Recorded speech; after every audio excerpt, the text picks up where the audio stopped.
From the Adama Journals. On the day when his petition to run for a minor political office on his home planet of Sagittarius was granted, Adar came to visit us on Caprica.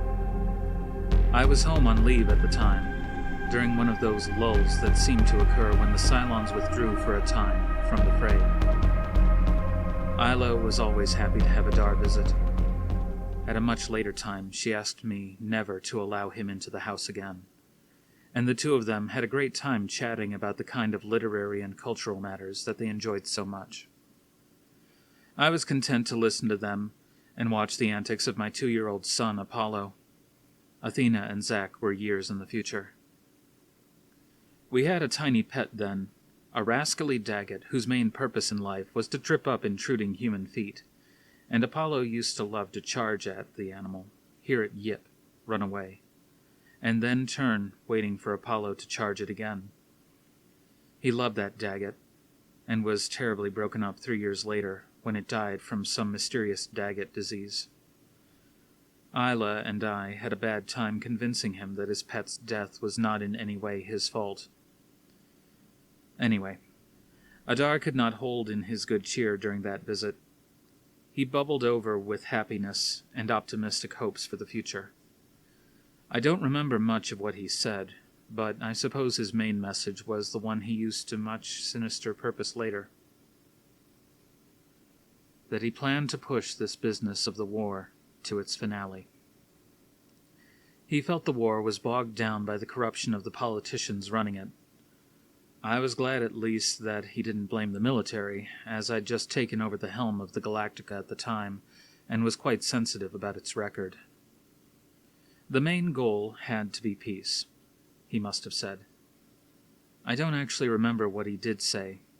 All I recall was his joy and his enthusiasm. They rubbed off on both of us, Isla and me. Anyway, he was half in love with Isla, and she was half in love with him. On the day he left to go back and run his campaign, we joined hands, the three of us, and made a lot of foolish vows, none of which I wish to record here. All I care to remember is the touch of their hands, his and Isla's, and the smiles that we couldn't wipe off our faces. That we should hold hands and smile was, at the time, so normal, so steeped in the tradition of our friendships and loves, that we never suspected it was the last time the three of us would be together like that. Oh, we were together again a number of times, but Adar always brought a feeling of strategy to those visits, a sense that our times together in the past were part of a storybook whose tales were not particularly readable for him anymore. After Adar left, Isla hugged me for a long time. She seemed sad. I never did know why, though I asked the question often enough at the time. She said she just felt sad. Then the Daggett, with Apollo after him, ran between my legs, and I fell to the ground. As Isla laughed and helped me up, she said she'd forgotten to ready anything for lunch, and would I accept leftovers. I said, "What are you laughing at?" and yes, I would. She said I looked absurd falling to the ground, and would I fix us a couple of cocktails. I hugged her again. To this day, I can feel vividly the way her body nestled against mine. Battlestar Galactica by Glenn A. Larson and Robert Thurston. Chapter 10. Part 1. Adama kept a constant surveillance of the carrion work activities. Shuttles from the agricultural project hastened toward the Galactica and other ships, with a harvest beyond original predictions of yield. The last request for a new Tilium load had been met with the usual Ovion polite phrasings that more would be sent soon, after they had corrected a malfunction in their processing machinery. Ty, angry, complained that a number of tankers sat on the surface. Scanners showed them filled with Tilium in its volatile liquid form. Adama told his negotiators to keep trying. He was pleased to learn that one of the tankers had been dispatched, and he personally oversaw the meticulous landing of the battered-looking ship on one of the Galactica's decks. An officer reported the successful boarding of the food stores, and Adama ordered all agricultural personnel to be shuttled off the planet. With the livery and agricultural workers returned, that left only the people collected in the casino for the awards ceremony still on the planet. His sense of timing suggested he wait a few moments before sending out a recall order. He would have liked to bring up Apollo immediately, but that was impossible. However, he put Ty on alert, reacting to the Colonel's report that a group of Ovions in the casino were acting strangely. Athena, who had been manning the scanners directed planet-side, reported an unusual number of aircraft and a lot of ground movement on Carrion. The exceptional darkness of the planet made it difficult to specify, she said, exactly what was going on. At least one aircraft appeared to have emerged from the cloud cover now hanging over a large portion of the night hemisphere. The trajectory seemed to indicate the rather large aircraft had emerged from the dense center of the minefield. "Is that possible?" she asked her father. Yes, if what? If they're in possession of information allowing them to pass through the minefield with safety. But such a large ship. Were you able to get a good outline of it for scanning? Afraid not. The darkness in the cloud cover and the gathering precipitation. Yes, I see. Very good, Athena. You have a suspicion about the ship, don't you, Father? Adama considered whether there was any danger in telling her. The time seemed to have arrived to employ Athena's strategic acumen. I think it just might be a troop carrier. It took a moment for the information to sink in. Then Athena said, Cylons? Possibly. She returned to her duty. On the scanner screens, movements which had seemed strange to her previously now began to take on a military aspect. A bridge officer turned away from a scanner console and reported, "Picking up a large body of objects closing toward us rapidly. They seem to have come out of nowhere." "From behind an ambush screen, no doubt," Adama muttered. "What was that, sir?" "Nothing. Scan the objects for life forms." "Aye, aye, sir." Adama glanced away from the console into his daughter's concerned eyes. Obviously, she had heard his muttering. Before her father had alerted her to danger, Athena had been wallowing in self-pity about being left behind aboard the Galactica. Her mind had been filled with pictures of Starbuck chasing after that socialator. She wished she had not reacted so rashly, throwing the key down like that. If she had had any sense, she would have lured Starbuck to the guest quarters, used all her abilities to make him forget the Geminese woman. It did not seem to her that men developed permanent relationships with socialators, and that comforted her for a while, until she recalled that Cassiopeia could not really be considered a socialator anymore. She was an ex-socialator, able to use her considerable training within new social systems. Now, however, there was no room for jealousy. If her growing suspicions were correct, and what was happening on the planet below and space above was another Cylon secret assault, then there was no time for petty emotions. Why didn't her father order up the troops instead of leaving them in the casino? The odds were already against them, and the time wasted in lifting the warriors off Carrion might make all the difference between defeat and victory. She was not used to her father being hesitant in his command role. On the other hand, she had not been prepared for his resignation from the council, an act that seemed to indicate emotional disturbance. Was it possible that her father was cracking up? That under that tough surface pressure was building toward an explosion of madness? She shook her head, not wanting to even consider that. Switching on the comm line to Ty, who had left his transponder open, she asked him for a report. "The Ovions are collecting in droves," he said. "We might have to make a move very soon, if we can get this stupid crowd moving." What do you mean? "They're buying every word Yuri says. How can they? Listen, I'll turn up the transmitter and you can hear." Yuri was speaking. "To use this occasion to invoke in each of us a rebirth, a wiping the slate clean of animosities and prejudices against any living brother, whether a former friend or foe. Yeah! The cheer that went up almost deafened Athena. The man's speech was effective, all right. How could their people be so gullible? She remembered her father saying once, panaceas were a cubit a dozen, but solutions cost much, much more. Athena? Ty came back on the line. Yes? Tell your father I can't keep the lid on here much longer. Righto, whatever that means. You'll know soon enough. Athena's fright seemed to have doubled as she turned away from the scanning console.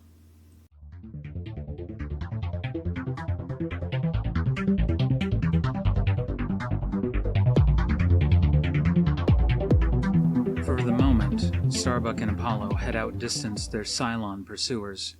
Cylons were not known for ground speed. Unfortunately, their last turn had led them into a dead end. "How do we get out of here?" Starbuck asked. "I don't know. Am I correct in assuming that in addition to finding ourselves in a cul-de-sac, we are also hopelessly lost?" "That's correct, Lieutenant." "Well, I always like to know the odds, especially when they're 1,000 to 1 against me." "You can't always measure life in gambling odds, Starbuck." "Is that right? Do you suggest an alternative measurement?" "Starbuck, those Cylons will locate us at any minute. This is no time to—" "I agree, but what do? Go shoulder to shoulder? Run out there blasting away like we did that minefield? And what about Boxy and that barking, growling machine of his? What about—" "Muffy's no machine." Muffy perhaps felt the insult too, for he started barking. "Quiet, you Daggett," Boxy said. The Daggett started running away from them. He ran a few steps, then ran back. "What's he doing?" Starbuck said.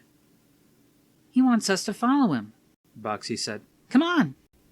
"Boxy, I don't think now's the time to—" Apollo said, but before he could finish, Boxy had leaped out of his arms and begun to follow the running Daggett back up the corridor.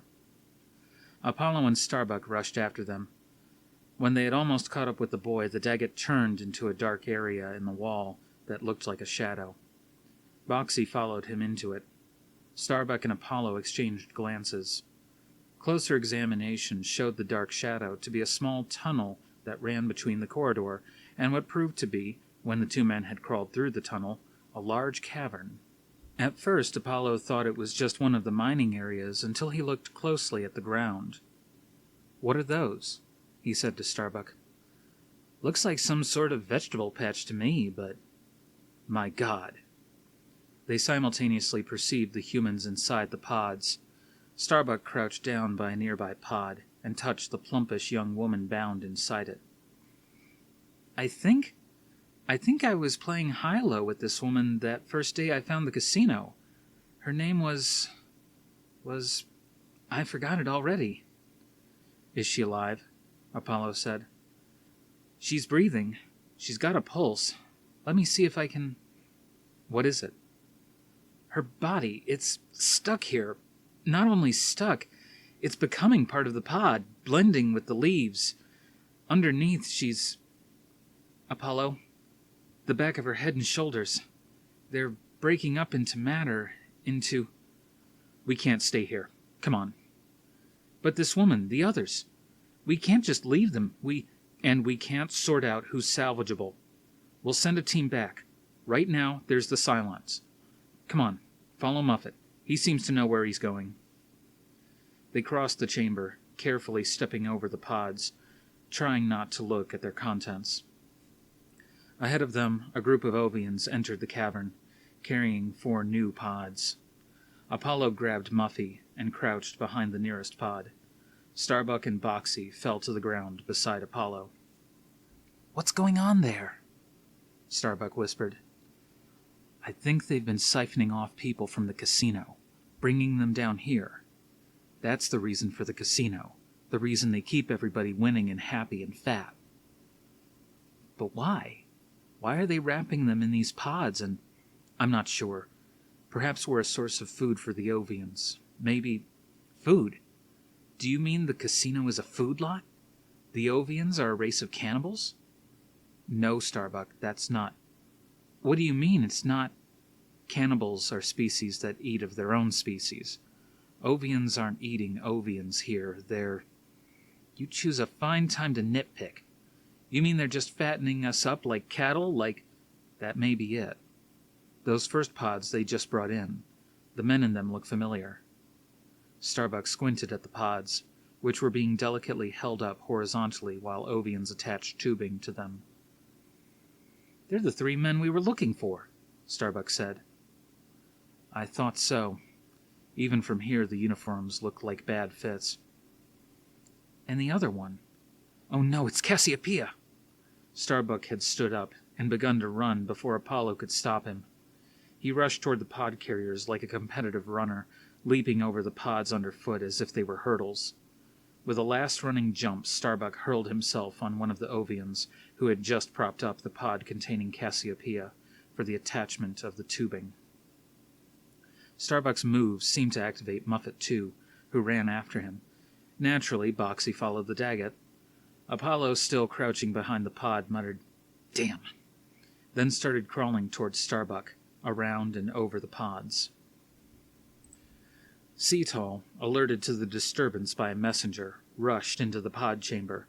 From another entranceway came Lotte, accompanied by the tall Cylon spy. One of the humans, the brash young man Starbuck, was struggling in the grip of 2 Ovion warriors. As Cetal approached, she heard him say, "You can't turn her into food!" "Not food precisely, sir," Cetal said. "Although your nutrient substances are part of what is absorbed, they are diluted, in fact, into a liquid used to feed our babies at the time they hatch from the eggs." Starbuck appeared to be sick. "You're lower than..." He saw the Cylon approaching. "Lower than a Cylon!" Cetal showed no reaction to his insult, as she continued. "Within these pods, we are able to extract all that is best in your race, and other races for that matter. Minerals, life-giving liquids, bones for building materials. We can even extract knowledge from your brains, information from your bodily cells. You might say, we use every bit of you usefully." The Cylon Centurion laughed harshly. Impossible to see a piece of human vermin as useful. Barking and yelling distracted Cetal's attention. The young human boy was pulling at the uniform on the leg of one of her warriors, while his detestable pet was biting at the Ovion's leg.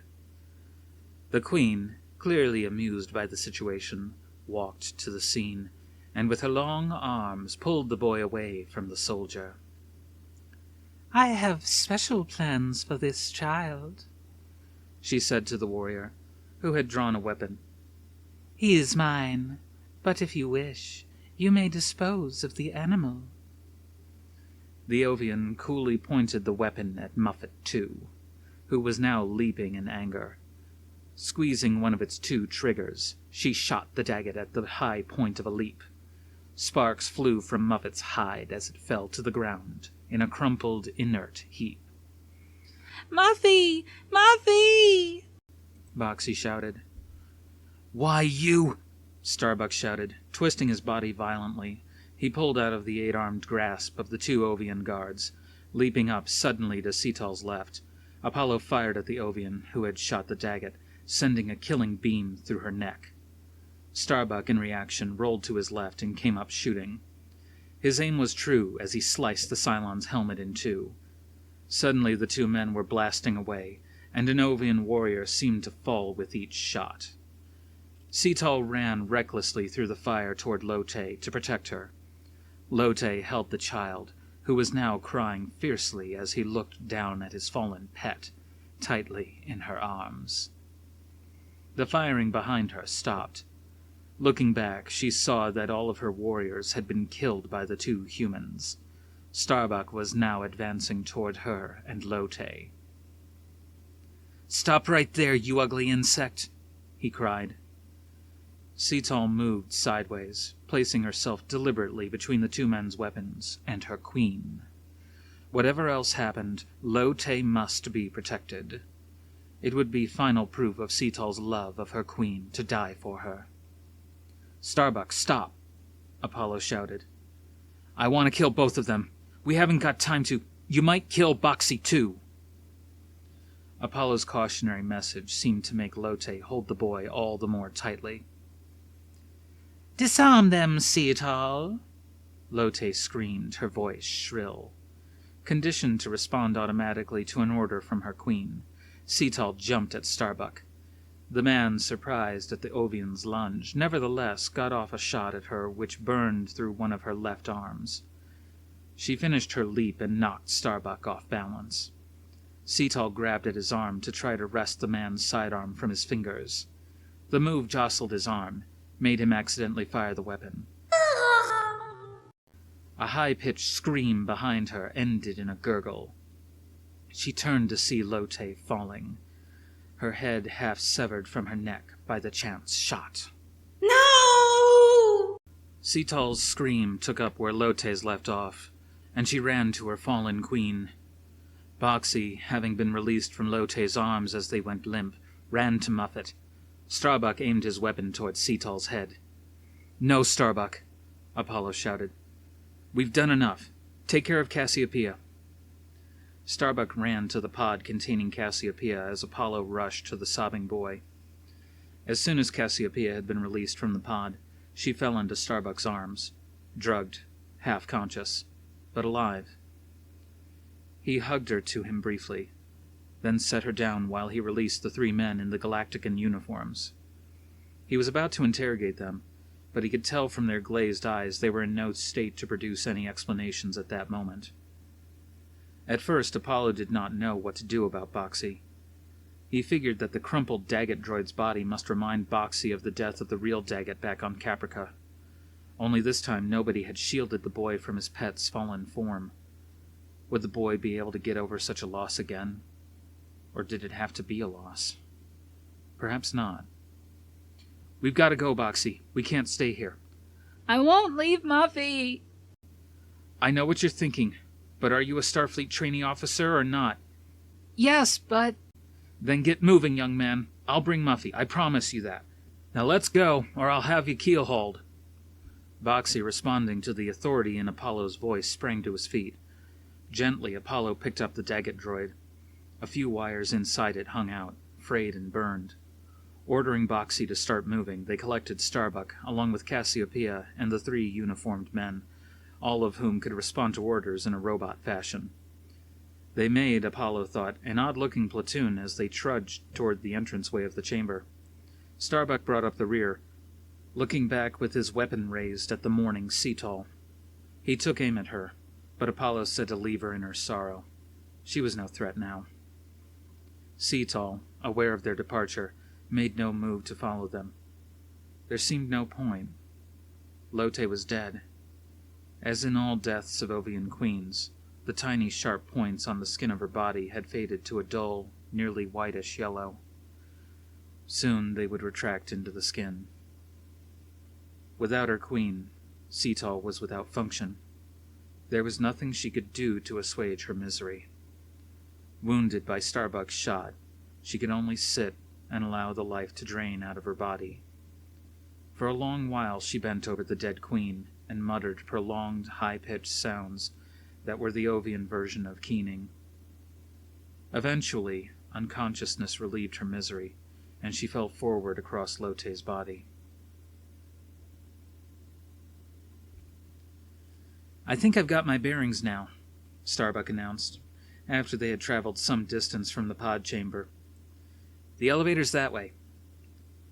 "So's that bunch of Centurions," Apollo shouted. "Frack." Pushing the dazed men in uniform against a wall and forcing one of them to hold the inert form of Muffet II, Apollo and Starbuck took cover behind a pair of jutting wall rocks as the Cylons opened fire. Laser fire blasted chunks of rock from the wall. Starbuck and Apollo returned the fire, and 2 Centurions fell. "Do you have another weapon?" Cassiopeia, who had crawled up to Starbuck, said blearily. "I can handle a laser pistol. One of my many..." Starbuck started to tell her to get back. She was still too drugged. Instead, he said, "See if one of those zombies has a pistol in his holster." He pointed to the 3 uniformed men, then turned and shot at the Centurions, blocking the corridor that led to the elevator. His and Apollo's shots kept finding targets, and soon there was a pile of Cylons with nobody fighting back. "Frack," Cassiopeia said, unsteadily pointing the pistol she'd liberated down the corridor. "It's a fake. These guys are carrying fake pistols." "I'm not surprised. Let's get out of here. That shootout's gotta draw some curious intruders." Before he waved the group on, he touched the wall beside him. It was illuminated with a dim but increasing glow. "Apollo?" Starbuck said.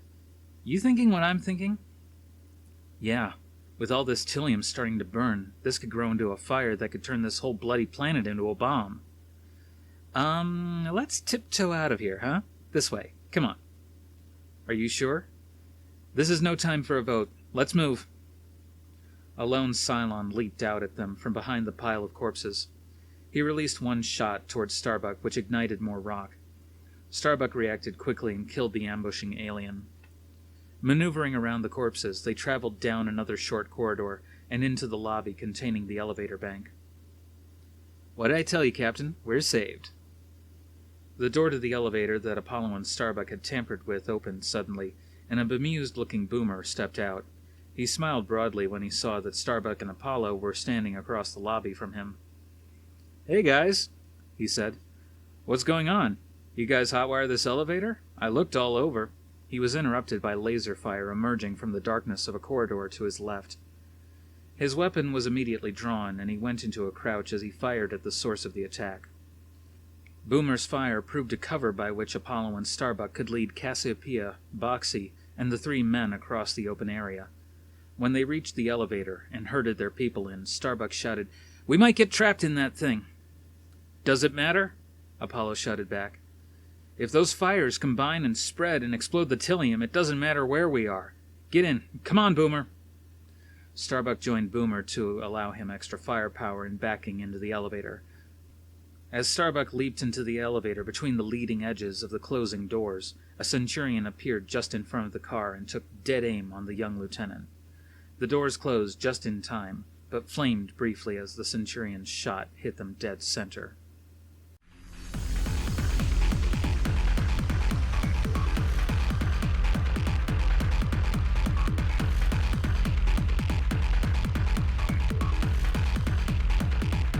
Serena had searched throughout the whole room for Boxy, and was rapidly becoming frantic.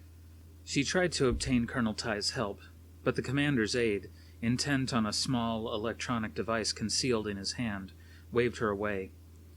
She didn't know what to do. If Apollo would only return, she thought, he would know what to do. On the podium, Yuri had brought the crowd to several cheers and a couple of ovations. He had reached the main point of his speech. "And so I implore you all to join with me in the spirit of this great communion, and put your faith in me, and go to the Cylons. For I tell you that this night will be remembered as the foundation upon which the floor of peace was laid, to last for eternity. I give you the hope that—" His speech was stopped abruptly by the charging of Apollo, Starbuck, and Boomer from the elevator. Apollo pointed his gun toward the ceiling and fired. Everyone in the room turned toward him. "Everyone begin to move quickly and orderly towards the exits. That's an order." "Stand where you are," Yuri shouted from the podium. "I'm in charge here." Before Apollo could respond, a group of Centurions had joined the Ovions at the entranceway and began firing. Everyone began scrambling for cover. "Listen to Apollo!" Yuri hollered. "Do what he says. He's in charge here. He's in charge." Boomer and Starbuck wiped out the entire contingent of guards at one doorway, and Yuri was the first to hightail it through to the outside. The rest of Red Squadron had produced weapons, and laser fire crisscrossed in all directions. Voices screamed, and lights, hit by random shots, began to sizzle and go out. Serena dodged around tables and fallen chairs toward the elevator bank.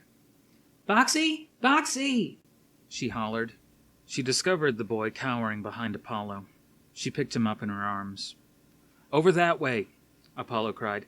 That entrance is clear now. He led Serena and Boxy through the archway. Outside, rain stung their faces. Beams from Cylon helmets cut through the darkness. Apollo took Serena and Boxy to cover behind the grog fountain. All around and inside the casino, the battle raged. We haven't enough firepower, Apollo said to Serena. There were too many fake guns among that fake blue squadron. What fake blue squadron? Apollo explained about the strange imposters in the squadron's uniforms.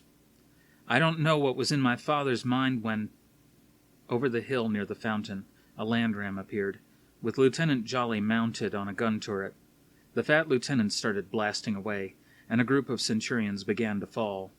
Jolly had zeroed in on them by the light of their helmet beams. Telling Serena to stay under cover, Apollo ran to the landram on which Jolly sat. Another 2 landrams had appeared, and their gunners were firing at Centurions and Ovions. Assemble, squadron!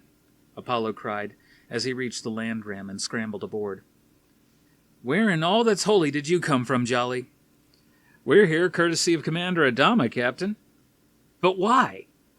He sent the landrams to cover for you guys in case any fighting broke out in the casino. Clairvoyant, your father is, Captain. He also ordered us to collect Red Squadron and shuttle them back to the Galactica. He's expecting a fight, he says.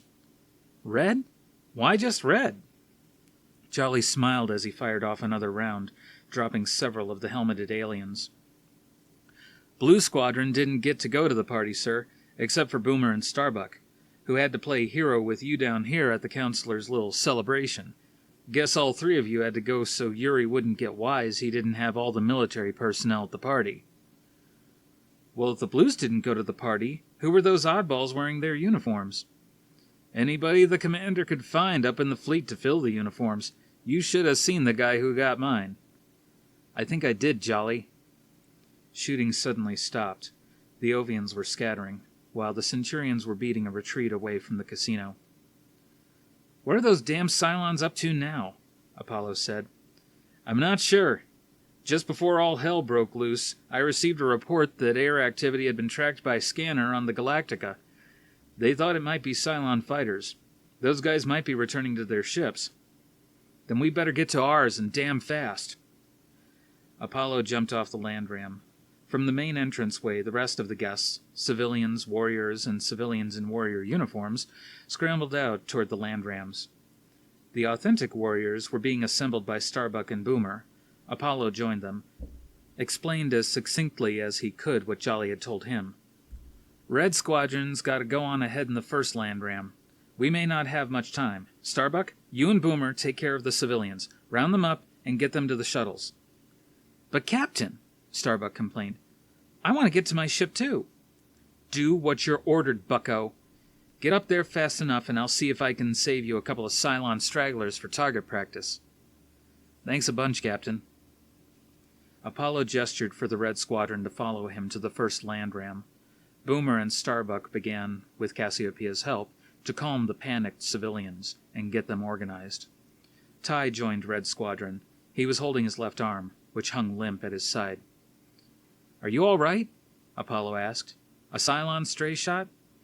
Yeah, but I got at least 5 of them first. Serena, Boxy at her side, waited by the landram. They'll take you to the shuttles, Apollo said. I'm sorry, but... We'll be fine, Serena said. Get going.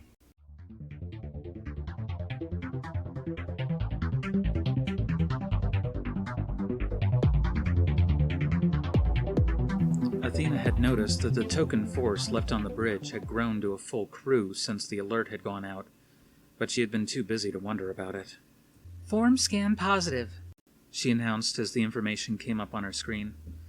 Multiple 3-passenger vehicles. Cylon attack craft, then, Adama said. Athena nodded. So, they spring their trap. Recall all our personnel from carry-on. Evacuation activity has already begun, said a communications officer. I just received a report. They had some kind of set-to down there, and Plan R is in effect. He listened for a moment longer. Ty reports that Red Squadron has reached the shuttle and taken off. Good. Athena, puzzled, looked toward her father. You knew the Cylon attack craft would be here? She asked. Yes. Call General Quarters. The klaxon sounded immediately, as if an officer's finger had been placed on the alarm button awaiting the order. The screen showing the pilot's ready room switched on, showing countless warriors scrambling away from card games, reading, and sleeping. Father, Athena cried, amazed. Where are all the warriors coming from? A full squadron is answering the call. There aren't that many pilots left on board. There are. I couldn't let you in on it. Couldn't tell anyone who was not integral to the plan. Sorry, Athena. On the launch board, squares of light flashed on, indicating each ship warming up in launch cribs. When all the lights had flashed on, Adama bellowed, "Launch when ready!" I see, Athena said. You kept some pilots back. An entire squadron? Yes. Exactly what I would have done. Adama smiled affectionately. I'm sure, he said. They watched the launch through the starfield. The Vipers, flying in pre-battle formation, were an awesome sight, and Adama felt confidence rise up in him. Each of the Vipers peeled off and, as ordered, flew through the flight corridor the three heroes had formed with their exploit, and went out single file to confront the approaching enemy. A bridge officer reported that the Cylon task force was overwhelming. 3 entire flights. Our squadron won't stand a chance, Athena protested. They won't be alone for long, Adama said. The others are on their way, and using the contingency battle plan, they'll be joining the first squadron. It may be too late. Where the hell are they? Shell approaching landing deck, a bridge officer said. That soon enough for you, Athena? Adama remarked. But Athena was too busy staring at the screens showing the launching bay and the pilots getting into battle gear on the run to listen closely to what her father had said.